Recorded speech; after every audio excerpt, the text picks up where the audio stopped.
자, 서울역 고가 보행길 서울로 7017이라고 이름이 붙어져 있는데요. 내일 개장한다고 합니다. 어떤 모습으로 시민들에게 개방이 되는 겁니까? 김정환 차장. 네. 고가도로가요, 공중의 어떤 정원이 돼서 서울의 새로운 명소로 거듭나게 되는데요. 네. 바로 내일 이제 개장을 합니다. 서울로 7017이라고 명명되었고요. 여기서 이제 계절마다 축제도 열리고 각양각색의 공연도 펼쳐지고 해서 뉴욕의 하이라인 파크를 벤치마킹했다 해서 지금 시민들이 이곳에 쏠리는 이목이 쏠쏠합니다. 네. 그러니까 여기는 이제 차가 다니지 못하고 오직 사람들만 걸어 다닐 수 있는 이제 보행로로 이제 다시 태어난 건데. 주변에 꽃도 있고 나무도 있고 또 쇼핑할 수도 있고 한번 벌써 가보셨군요. 아니 저는 이제 외신에서도 벌써 관심들이 꽤 크더라고요. 그래서 외신에서 이미 한번 가본 기자가 큰 기행문을 꼼꼼히 읽어보고 나왔습니다. 네, 어떻답니까? 저도 이제 가보겠지만 뭐 그렇게 좋답니까? 날씨도 요즘 좋고 하니까. 날씨하고 어우러져서 뭐 1시간, 2시간 충분히 투자할 만한 가치가 있다는 그런 얘기들을 많이 하더라고요. 기대가 내일 개장이니까 내일 한번 저도 가봐야 되겠네요. 그런데 이 오늘 박원순 시장이요, 서울역 고가 보행길을 만든 이유에 대해서 직접 밝혔습니다. 어떤 이유였을까요? 들어보시죠.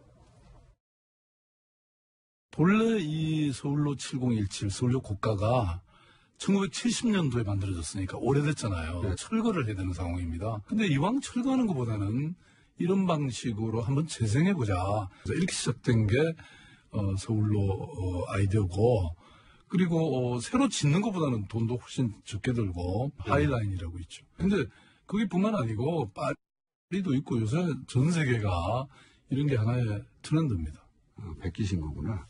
좋은 거는 뺏겨야지. 제가 뺏기는데 너무 줍니다. 네. 김정환 차장, 근데 이 서울로 7017, 서울로, 그래요. 이거는 이해가 좀 됩니다만, 이 숫자에 의미가 있다면서요? 좀 설명을 해 주시죠. 1970년에 이 고가도로가 태어났으니까, 1970, 거기에다가 합쳐서 2017년에 새로운 모습으로 거듭난다 해서 7017이라는 의미 있는 숫자를 부여했고요. 뭐 이야기하셨듯이 무조건 베끼면 안 된다. 뭐 이런 얘기들 하실 것 같은데 트렌드라는 거 맞고요. 그러니까 새로운 것을 처음부터 창조하는 게 아니라 이전에 있었던 것을 다시 새롭게 만들어서 또 다른 의미를 부여하는 일종의 리사이클링이라고 하죠. 그런 개념으로 아마 도시계획도 지금 전 세계적인 트렌드가 옮겨가고 있는 것 같습니다. 그렇죠.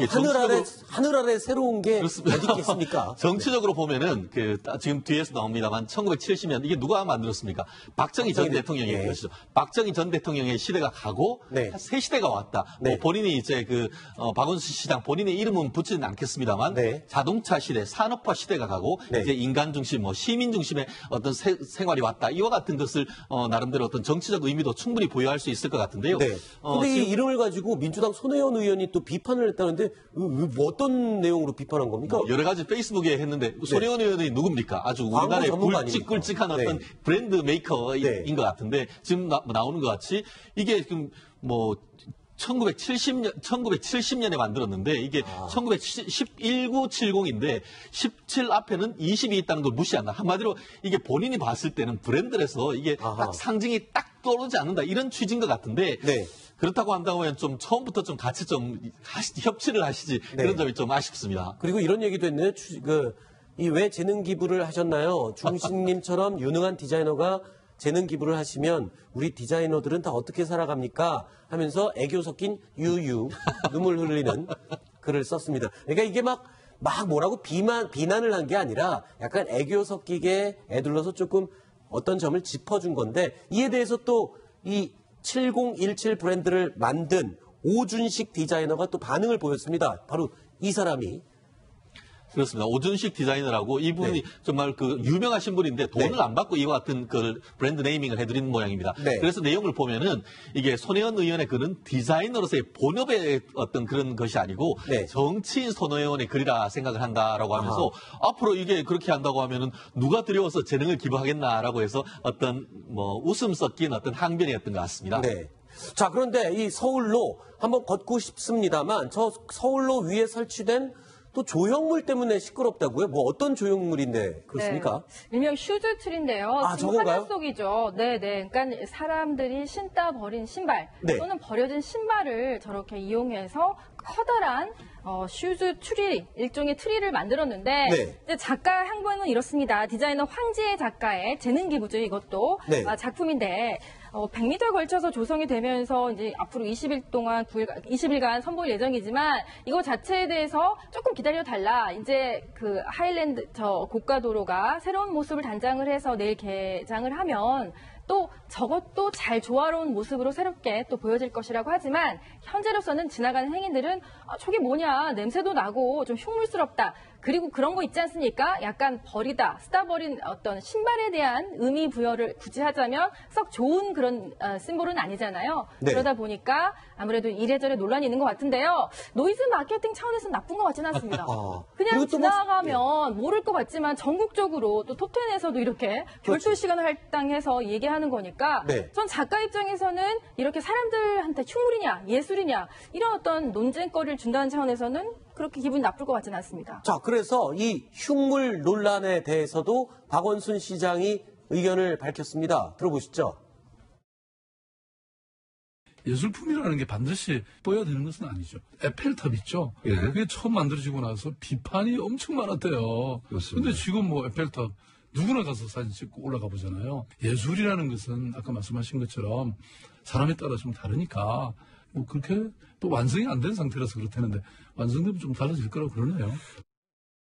지금 많은 논란이 되고 있는데 작업이 아직 마쳐지지도 않는 상황에서 흉물인지 어쩌면 어떤 예술가가 정말 어떤 이야기를 하고 싶어 하는 것인지 조금만 인내심을 가져주신다면 그런 바람이 듭니다. 다 설치를 하고 난 다음에 소독을 한번 할 생각이고요. 그리고 지금 방향신문을 좀 많이 디스플레이 해 놓았기 때문에 황 작가의 얘기는 또 이렇습니다. 이제 이 고가도로가 새로운 어떤 테마파크로 거듭이 났잖아요. 네.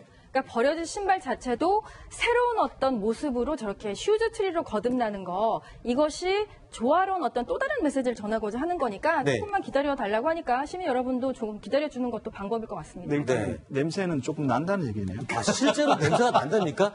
방향제 뭐 이게 뿌린다고 하니까. 아, 그러니까 가보진 신던 않았는데, 신발이어서. 네, 근데 이제 종합예술 차원에서는 그런 후각적인 부분도 생각을 하겠죠.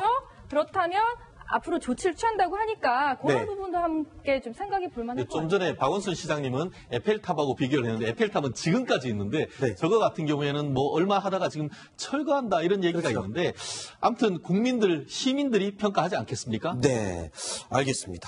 자, 그리고 이 서울로 7017은 한때 박원순 시장이 대선에 도전하기 위해서 어떤 브랜드화 시키는 게 아니냐 이런 논란도 있었는데 대선을 포기하면서 그 진실성도 또 인정을 받는 그런 또 시설이죠. 자, 그런데 자, 지방선거가 있습니다. 내년에. 그래서 내년에 이번 대선에는 불출마를 했지만 서울시장 3선에 혹시 도전하겠냐라는 질문에 박원순 시장이 이렇게 답했습니다.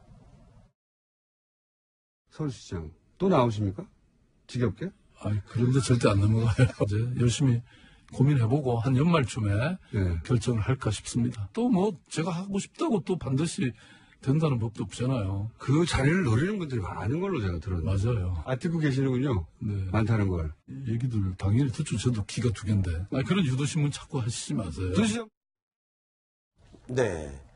방금 나오면서 또 아세안 특사로 네, 지금 이제 특사 외교가 본격화되고 있는데요. 네. 문재인 대통령이 박원순 시장을 아세안 특사로 파견한다는 이야기가 방금 전해지고 있는데요. 네. 아세안 지역에 이제 베트남이나 다른 말레이시아 등등 의장국들과 다른 지역의 그 국가들하고 폭넓은 외교 네. 인맥을 구성하고 있기 때문에 네. 한류뿐만 아니라 다양한 외교적인 어떤 노력을 해줄 수 있을 거란 기대감을 나타냈다고 합니다. 네, 알겠습니다. 자, 뉴스탑 10 팀이 고른 8번째 소식, 8위 소식 어떤 내용이 있는지 확인해 보시죠.